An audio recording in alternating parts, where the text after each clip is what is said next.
Welcome to Students Incorporated, a podcast exploring the topics of business, education, technology, and design. I'm your host, Mr. Jason. Join me weekly as my team and I produce content that's informative, positive, fun, and uplifting. Episodes include student conversations, interviews with thought leaders, and inspirational stories with an international flavor. This podcast is created and produced with the help of students from the International Community School of Bangkok.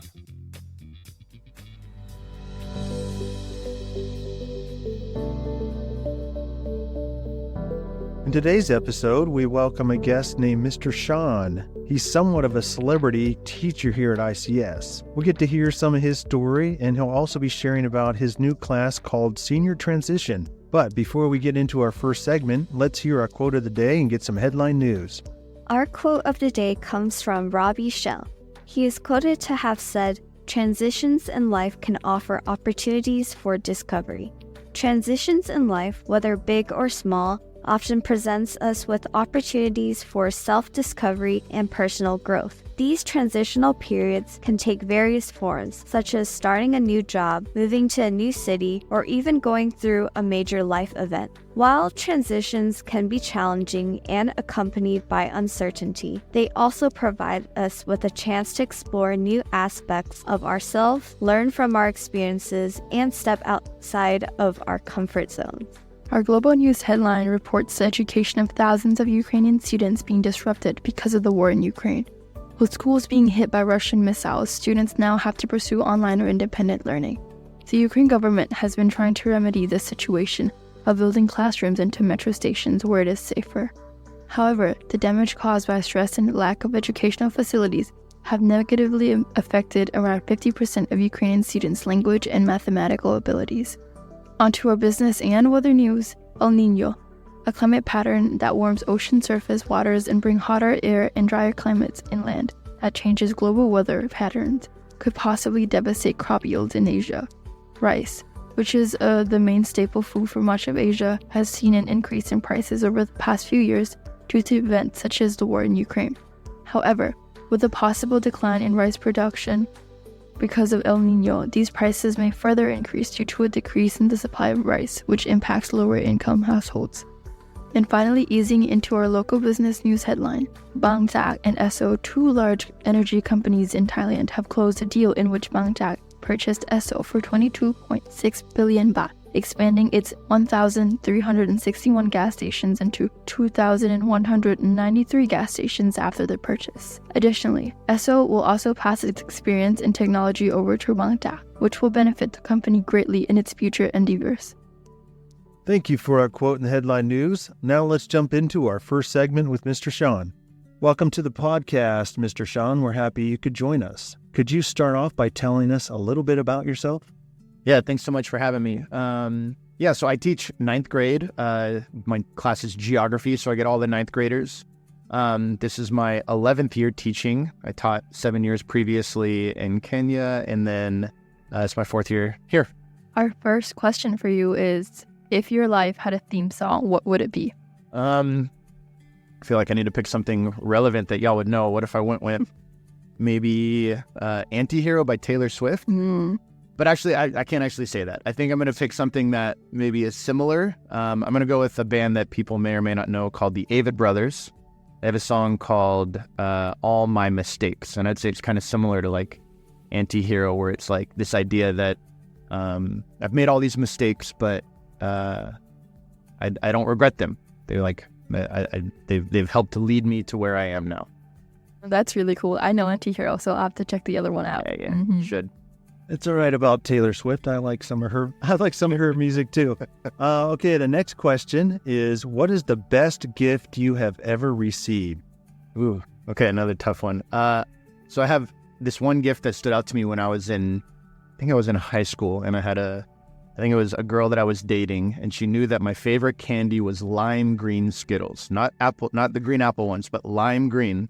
I think it's the best artificial flavor in the world. And she collected for me over months and months every lime green Skittles she could come up with, and she gave me a bag of like 500 lime green Skittles. Okay, and our next question for you is, would you rather have a personal chef or a personal trainer, and why? Yeah, I think I've actually thought about this a lot before because I think both would be amazing. I think that I am like enjoy working out enough on my own and like am motivated enough to do that on my own and know a little bit about it that I feel like I can do an okay job of that. But like in terms of cooking, I feel like I would get more out of having a personal chef who is making me like good food, healthy food. And I like actually would still love to help out with this. Like I want to be there and like cut stuff and be a part of the cooking process, but have them like plan out really healthy meals. All right, so we got one more kind of lighthearted question. If you wrote an autobiography, what would be the title?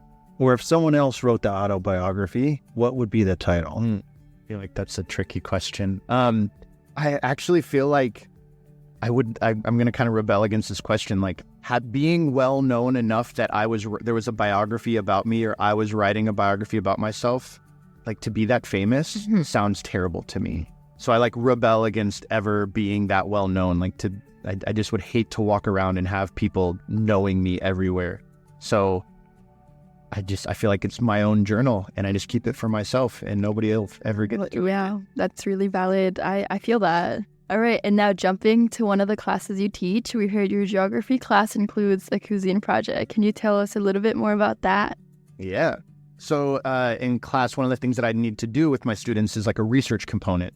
So I kind of was thinking about like, okay, if we have to research something, how can I make this as fun as possible, or maybe the least painful as possible? And I figured we all like food. And so what we do is each student will pick a country and they will do research on the food from that country, the cuisine from that country, and how it's impacted by geography, whether it be the physical components of geography or the culture of that country.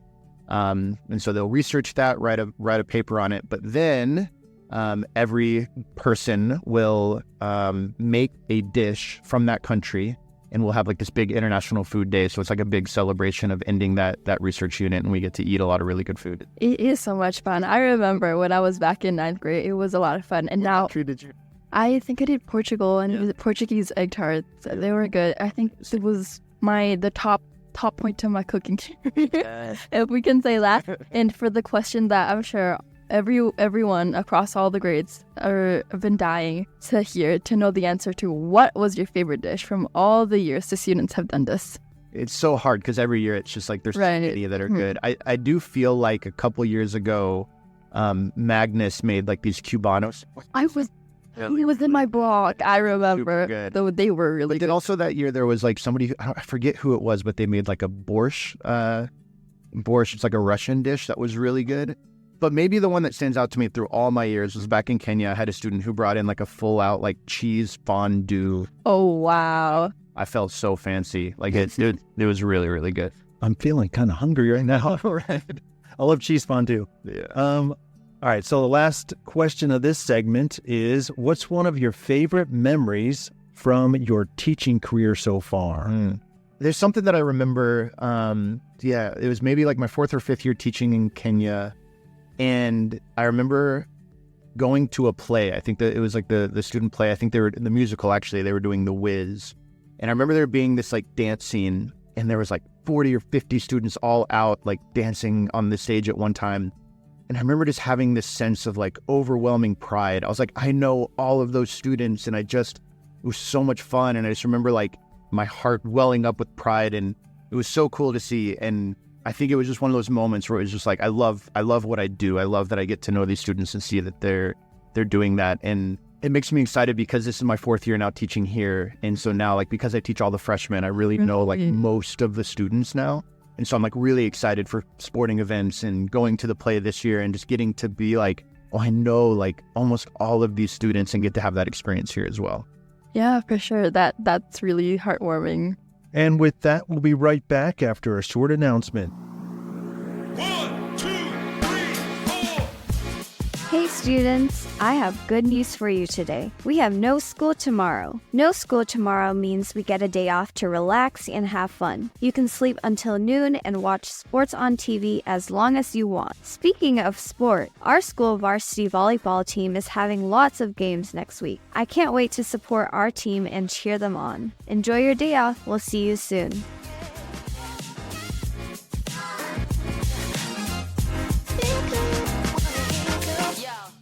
We are back with part 2 with Mr. Sean. We'll be diving into some of his teacher journey, as well as finding out details about a new class called Senior Transition. Okay, our first question is, how did you get into the career of teaching and what led you into the subject of geography? I was one of those students who went to college and had no idea what I wanted to do. I just felt so uncertain about what the future held for me. And so I had a thing in college called work study. So you just could get a job on campus. And so where I went to school, I got a job at an elementary school. It was like a lab school on campus for kids with like really minor learning disabilities. And I got the job. I was in charge of lunch and recess.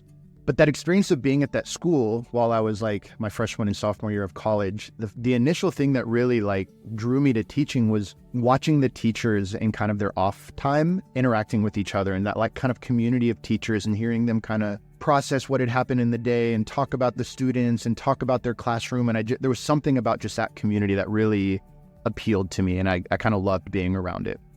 So that started to really get my mind thinking like, maybe this is, a career for me. So then also with geography, at the same time, I just was going through my prerequisite like classes that you have to take, core classes the first 3 years of college. And I took a geography class, and it wasn't because I was particularly interested in it. I remember thinking like, I don't know what we're going to learn in a college class about geography. And really quickly I realized like, oh, I love this. Like I just loved the way the teacher taught it. I loved the content. It was my favorite thing. And so I remember not really knowing what career I wanted to do with it, but I just wanted to tell everybody about how much I love geography and how cool it was. And so I kind of felt like, oh, teaching is that. Like teaching is just me trying to get other people excited about this thing that I'm excited about. And so I felt like, oh, I can get paid to just talk about how much I love geography. And so that's kind of how those two things, I think, kind of came together. That's really inspiring. And on the subject of teaching, where have you taught at, and how is ICS different from those places? Yeah, so I did like my teacher training, and my first few years working was at a public school in America, in Texas. And so I never really had my own classroom there. I wasn't like a full-time classroom teacher, but I was like a full-time substitute. So I was on campus every day interacting with kids. And then in 2011, I moved to Nairobi, Kenya, and I taught at an international Christian school, and I was there for 7 years. So then now I have taught here. I would say that the school in America was very different than the school here. Yeah, so it's hard to even make comparisons of what would be the same. It's just such a different experience. But I would say the school in Kenya and the school here are very, very similar. It's like the same type of school, with it being like an international Christian school, students from many different places. And so like Kenya being a Christian country, I think I had a lot more like Christian students. And so parts of the Christian component of the school were a little more like open. Like during chapel, we sang worship songs, and like there was a bit of that. And I would say that the students in Kenya, it's also like a very academically driven country. Like the students there really had a lot of the same pressures that their parents put on them of like, you need to achieve a lot, and you can be a doctor or a lawyer or an architect or like stuff like that. But I think that in a lot of ways, there wasn't like, that school didn't have the same level of like academic intensity that I experience here. So I think it was like similar, but a little bit like less intense in that way. The other thing I think that I would talk about is the students there were like more extroverted. So my classroom often was just like much louder in kind of like, yeah, students just much bigger kind of outgoing personalities, where I think the Thai personality is a little bit more like polite and introverted. And sometimes I'll ask a question and I know like students know the answer, but like you won't as loudly like talk about it. I would say like I've really loved teaching at both. Like the students feel so similar, like these really wonderful students who take their academics really seriously. I think in both places, like I've experienced the sense that like students see me as a teacher that's a person and not just this like robot, non-human thing. And I think it's been really important to me. And then with both of them, like working with teachers, other teachers, that like teaching is a calling and we like love what we do and it's not just a job. I think both of those have been really like great places to work at. Did you teach geography there as well in high school? Yeah, so my job there was different. I did teach geography, but I also taught AP US history, a Model United Nations class, like as a class. I taught a class called Christianity and Culture. I taught an economics class. So there I taught like a bunch of different things one time each. And here I mainly teach geography a bunch of times. All right, so let's go back to that subject of Kenya. Okay. What was it like living in Kenya, an African country, and what were some of the major cultural differences between living there and now moving here and kind of comparing the two? The thing that I always talk about when I like mention living in Kenya first and foremost is just like the weather was the best weather in the world. Like I lived in a house that didn't have any air conditioning or heating. It was like not a super insulated home, like a pretty like, there was stone walls and like tile floor. Nice, but it didn't have heating or air conditioning. And I left the windows open and year round. And I was never too hot, never too cold. And so it's just this really wonderful climate where you want to be outside all the time. And I like woke up in the morning to the sound of birds chirping outside and just felt like I spent a lot of time outside. So I think there was something about living in Kenya that I felt really connected to nature. I felt like I was constantly outside, constantly hearing nature around me. And then also just where I was outside, like in Nairobi, there's so much adventure close by. Like I could quickly go out somewhere and be on safari and seeing lions and elephant and giraffe and animals like that. There was really great camping. There was a mountain I could, hike up to the top of a mountain nearby. The beach was nearby. So I love that part of living there. And so then the things I think similar to what I was getting at, talking about the students, the difference of students, like just culturally, African culture, Kenyan culture is very like vibrant and like a lot of dancing and singing and celebrating and this very kind of like full of life culture that I loved being around. Whereas here, I think there's still a sense, there's a shared sense of like community, like very communal cultures, just like Kenya. But I think that the way that the like friendliness of Kenya happens in a very like warm, outgoing, extroverted way. I think in Thailand, I've found it to be more like very respectful and polite. And if, the doing the why, like to people who are, it's just more formal. And so I think that in some ways has been harder for me because I'm not like Texas is not like the most formal place. So some of those formalities have made me like worry that I'm doing the wrong thing. Mm-hmm. But I love, like so friendly and so welcoming still to me and people who are always willing to help me. Yeah, something that I always like, one of my goals in my geography classes, I tell students, like I think every culture has something has beauty in it and something worth celebrating. And I've really loved having lived in an African culture and now an Asian culture and seeing how so many of the values are the same in a really beautiful way, but then expressed in like very different personalities. That's a really beautiful way to put it. Every culture, there's beauty in every culture and cultural differences. And like you said, like the differences in how you express the same values are very interesting. And we hear that you're teaching a newer class called Senior Transition. Can you tell us a little bit more about it and what gave you the idea and why should seniors take the class? Yeah. So I feel like it's been a long time coming for me to teach this class. So I grew up kindergarten through 12th grade, Austin, Texas. I never transferred schools. It was like straight through. And I had like friends that were in the same school as me the whole way through. It felt like a kind of a very like straightforward path without a bunch of change and a bunch of transition in my childhood and not super diverse either. And so when I moved to Kenya and I was teaching at this international school, and really that school had more turnover than we have here. Like a lot more people were in for 2 years and then moving, 2 years and then go, 2 years and go. My initial thought was like, man, like this is such an amazing lifestyle to be surrounded by people from so many parts of the world. And like, these are the kids who are going to be the future of our world. Like they just have so much talent at being fluent with intercultural, like as our world becomes more globalized, like they're used to that. Like they are that. And then year after year, I noticed some of these kids that I thought were just going to do incredible things really struggled as they moved to college. And I knew that there were, like, we did a senior transition thing near the end of the year, and a lot of the kids had MK re-entry camps, like things to welcome international students or missionary kids to wherever they were going to college. And even some of the kids that stayed in Kenya, there was just this like struggle out of this very unique international school world.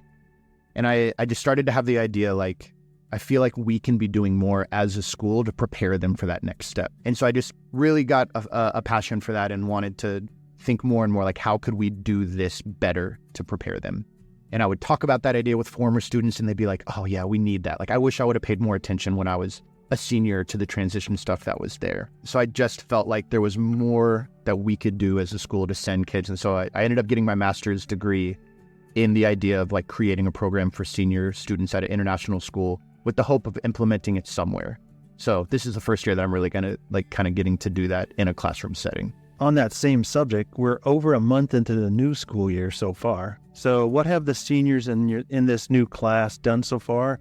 And then what can they also look forward to? The main focus so far has just been like talking about what is transition and why it's different than just change. The main grade in the class, like it's not like an overly academic heavy class. I just am having them journal every week, at least a weekly check-in of a journal, just what's going on, where are you in your senior year and your experience, just trying to be present in that. We've talked a bit about like the very formal like stages of transition and how something like what we call senioritis is really like a very normal part of the leaving stage, and kind of just like what to expect, you know, that if you're feeling a little weird about the whole experience, like how that's kind of normal, and giving them a space to talk about that. One of the things that we've been doing is like sharing songs that speak to the emotions that we're having at the time or speak about the experience of transition. And so that's kind of the main stuff. So going forward, I think, I mean, there's so many things I still want to, we're still planning to talk about, like how students can leave well or end this time well and make a plan. But one of the things I'm most excited about coming up soon that we've been talking about is just like trying to ask the students, what are some practical things that you guys really want to be equipped with before you go? And so some of the things that we have planned are like some self-defense lessons where we're going to bring somebody in and do a few different sessions on just how to feel safe. Like you can protect yourself if you find yourself in a scenario. Another thing is like Mr. Mark is going to come in and teach a couple cooking classes. And so we're going to teach students how to cook like almost just like a Thai dish so that they can carry that with them and like scratch that itch of like, oh, I'm really in the mood for Thai food. Or if you want to introduce it to somebody else, that they would get to cook that. So yeah, those are some of the things I'm really, really interested in doing as we go forward. I would love to, I don't know if we're allowed to do this or not here, but I would love to like, Premi just was here and then left and then was back. So like that idea of transition for you, do you feel like it's something you're experiencing? Has that been like was transition easy for you, or has it been challenging for you? So the transitioning was, I expected change. I expected a new environment, but personally, I didn't expect for these changes to come into my life in such a way that like affected many parts of it. And like the US and Thailand are such, I feel like they're such different places culturally, like beliefs, traditions. And so I did.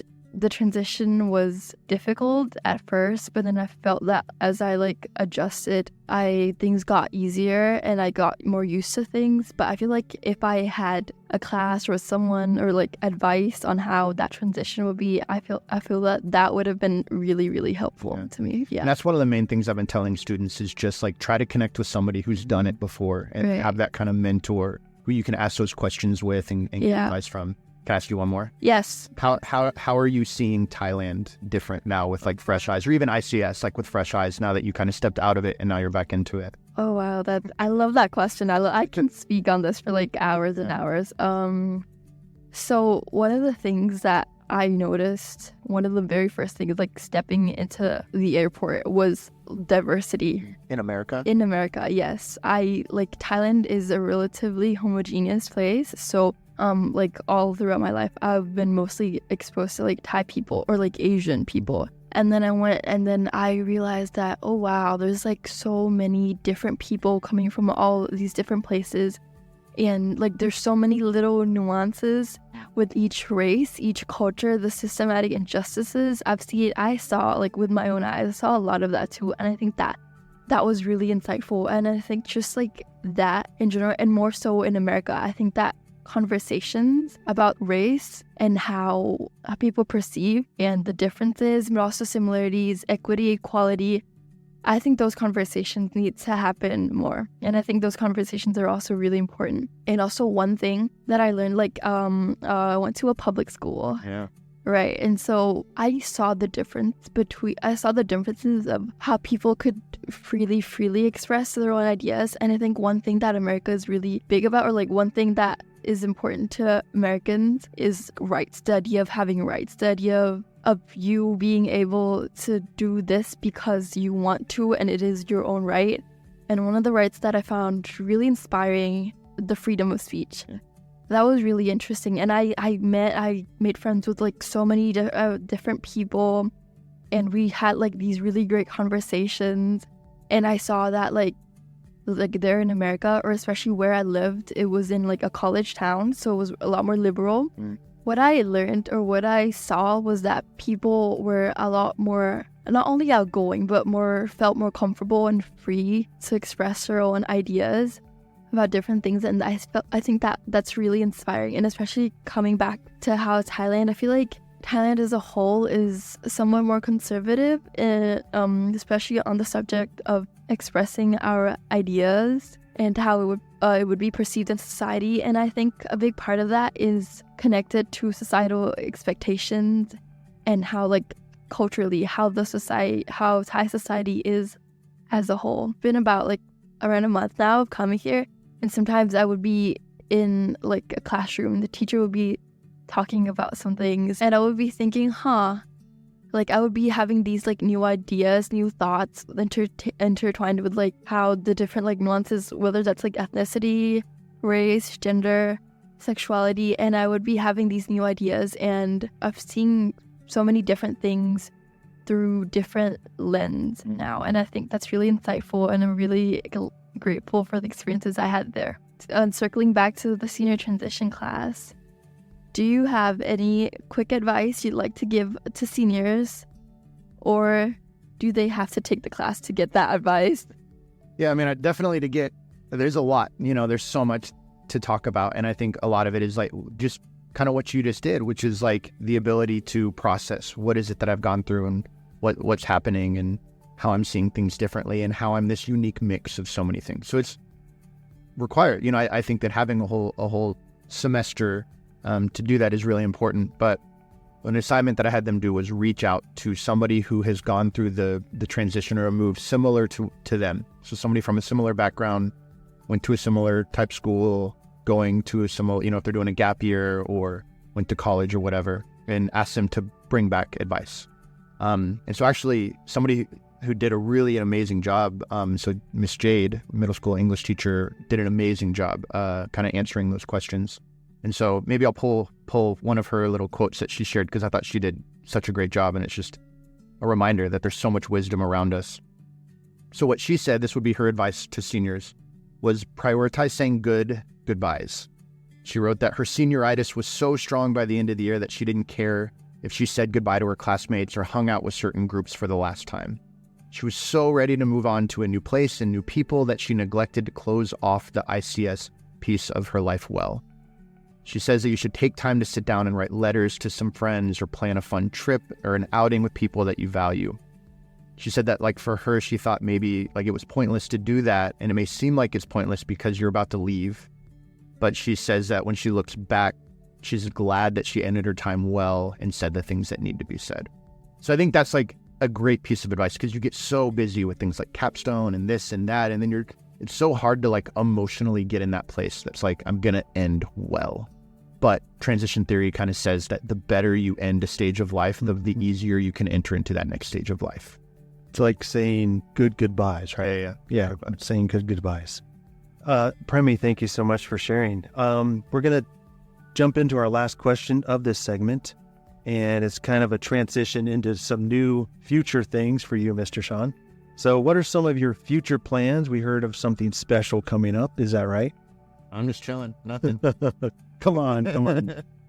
Yeah, so I got engaged over the summer, and so I'm very excited. I feel like it's been a long time coming. I'm an old man, but I'm getting married in January. So a lot of wedding planning right now and just figuring out and getting excited about the future with my fiance.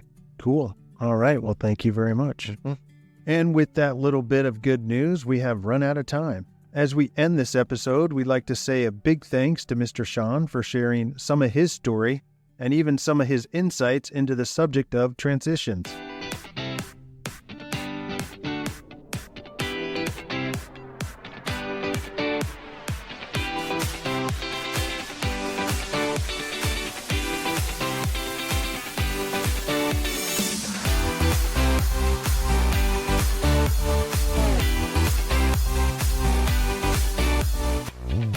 In our next episode, we'll be talking about the importance of work-life balance and how that can affect our lives for good or for bad. If you think about it, share our show with your friends and family and spread the word that there are good and positive shows on the air. As always, this podcast would not be possible without the hard work and support of our international student production team. All music and sound effects are courtesy of Pixabay.com, a vibrant community of creatives sharing copyright-free images, videos, and music. And we are signing off until next time. We are Students Incorporated, because your voice matters.